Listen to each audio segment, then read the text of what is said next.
Hi everyone, welcome to my brand new YouTube channel, Painting with Michelle. This is my very first video and my very first recording, and I am still in the learning stages, so bear with me. Here are my color choices. To the right are the colors I've laid out. There's a little note to the left to show you what I've added later. You'll see a color chart in the middle. I wanted to show you that because I often make color mixing charts so that I have some reference as to which colors make which values and use, and it makes it easier to pick my paints for the things that I am about to work on. I suggest you all give it a try. It's a lot of fun. In the upper right-hand corner, you'll notice two pictures, one in color, one in black and white. That's to show you both the color and the value, which is better seen in black and white, so you have some good reference to paint along with. A little bit about color mixing. I've used a little liquid to mix it in with my titanium white paint because liquid helps all your colors dry faster, and I plan on adding pretty much titanium white to all of my base colors here. I've started with ultramarine blue, and I'm mixing in a little dioxazine purple and magenta, even a little burnt umber and burnt sienna. I want to have a bluish green as my base pile to draw from that's on the gray side. I don't want my underpainting to be too bright, too vivid, or too saturated. I also will be adding to this blue pile as I paint along once I get past the sky and the mountains, to be adding a little bit more purple or a little bit more magenta or graying it down, just so that I can have a variation in the tones throughout the block-in of my underpainting. And the block-in is basically just a roadmap, so I'm not really worried about any specific color or anything. I'm just trying to paint myself a little map of what I want to do when I get ready for the second level of painting. What you also see here is me painting in the sky with a mix of Hansa yellow and the titanium white mixture. It's actually quite a soft mix. This is a purple and bluish type painting, so I'm going to use yellow for my sky instead of blue to bring a little warmth, and it's a complementary color with the purples and blues that you're going to see, the violets in here, and I think it will accent it really nicely.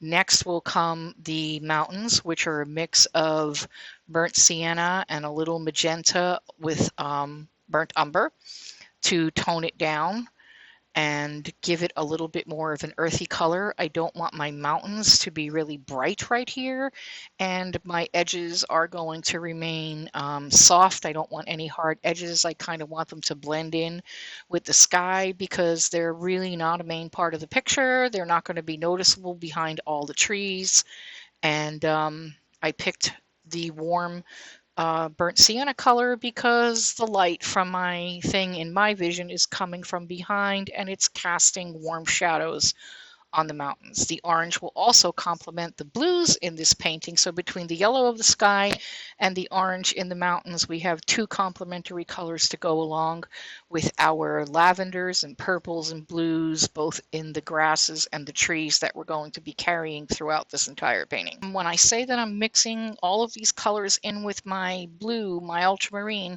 I'm taking very small amounts of color to mix in and building up the tone that I want gradually, because some of these colors can be very saturated and very powerful and overtake your mix, and you will go very far in the other direction and possibly waste paint, and I don't want you to do that. So make sure that you're taking tiny little bits when you figured out how to get the right mix. If you want to mix a little bit more, then go for it.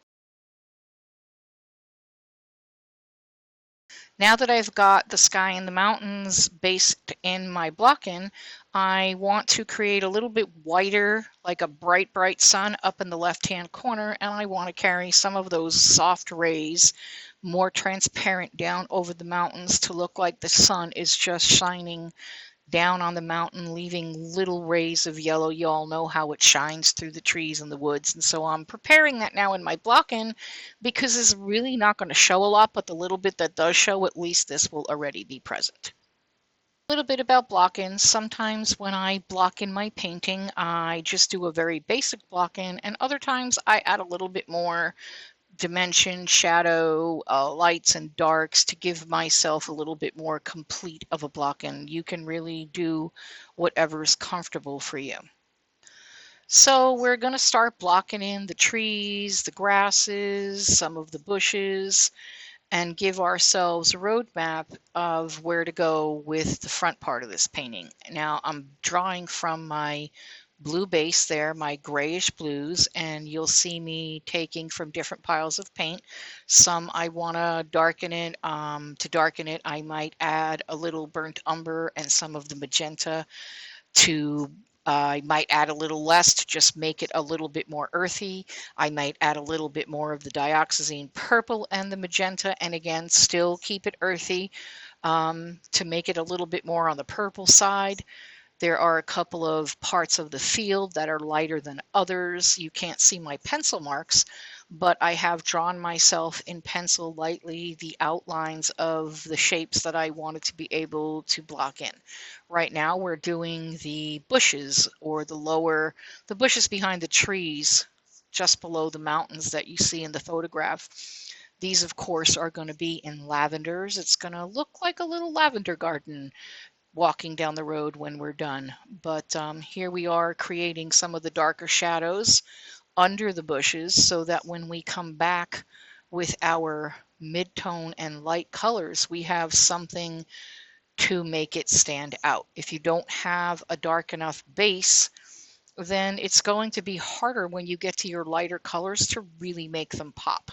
So I want to make sure that I have good value here. I also want these blues to show through my lavenders and my grasses. I want them to be a part of the whole scene. I think these bluish greens and these lavender blues work really well together and create a beautiful, soft, inviting landscape. And so we're going to have more greens come through, more bluish greens come through in the next level of painting. And by the time we get to the third level, we're going to be putting more lavender in our trees, and you're going to see this all come together in a pretty way. And by the way, if you guys have any questions, I am here to help. I want you all to be able to imagine your landscape in colorful, bold ways, and we're going to be putting a lot of tutorials up where I can help you with that, but I want to know what you want to know and any questions you might have so that I can help you both in this video and with any other ones that we create down the road that you might like to see.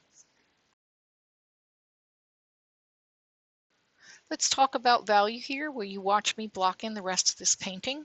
Value is really important. It is the lightness or darkness of any given color, and it is also what helps you develop form, the roundness of an object, the depth of an object, and the distance in perspective as you walk into your painting. And if you learn to understand the value and the lights and the darks and how to pick your colors and mix your paints up so that you can achieve those values and build on them, then you can take any image that you like and you can use colors that are not native to the picture and make them be anything you want, which is how I imagine my landscapes. This is going to be, the trees are going to be lavenders, and the bushes are going to be lavenders, and the grasses are going to be soft blue greens, and we're going to build on that and carry those colors in small ways throughout the whole painting, which is going to create harmony, because my grasses and my trees and my distant bushes will all have some value of those colors. I also want to make sure that I get my darks in there really well to define in the back the darkness of the trees and the dark underneath the bushes and along the edge of the road, so I can define that. And I start with a mid-tone dark value and then I build on that. So when I get to the next level, I can go darker, I can go a little bit lighter, but I don't want to start out too dark because colors play off of one another.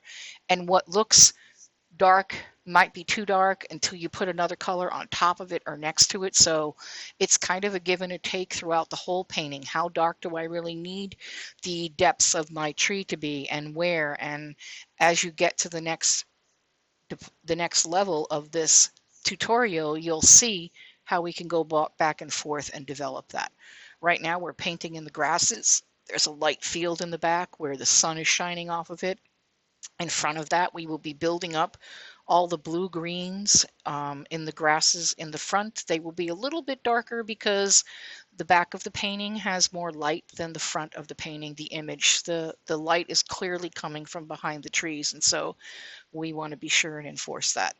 So we will finish as much as we can here, and then you will go on to part 2 of blocking this in. I didn't want each video to be too long, so I broke them up in, split it in 2 parts.